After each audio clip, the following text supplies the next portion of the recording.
A battery lights a bulb.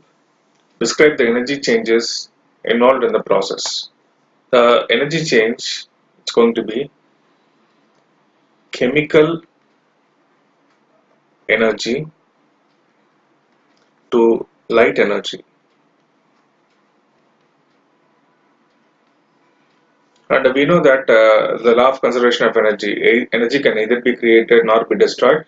It can be transformed from one form to the other form. So in a battery, and a battery contains, okay, it's a battery, contains one positive terminal and a negative terminal. This is going to be called as a high potential. This is going to be called as a low potential. If it is connected bulb,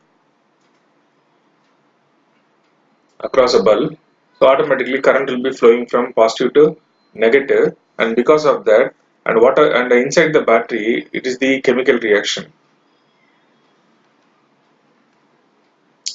It is the chemical reaction that creates the potential difference, one high potential and the low potential, and that difference in potential is called as the potential difference. In normal batteries, we have 2 volt, 1.5 volt batteries.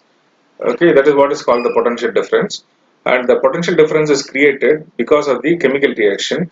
So inside the battery, it's purely the chemical energy, and once the chemical energy is passing through the wire and passing through the filament of the bulb, then automatically it glows. So the chemical energy is converted into the light energy.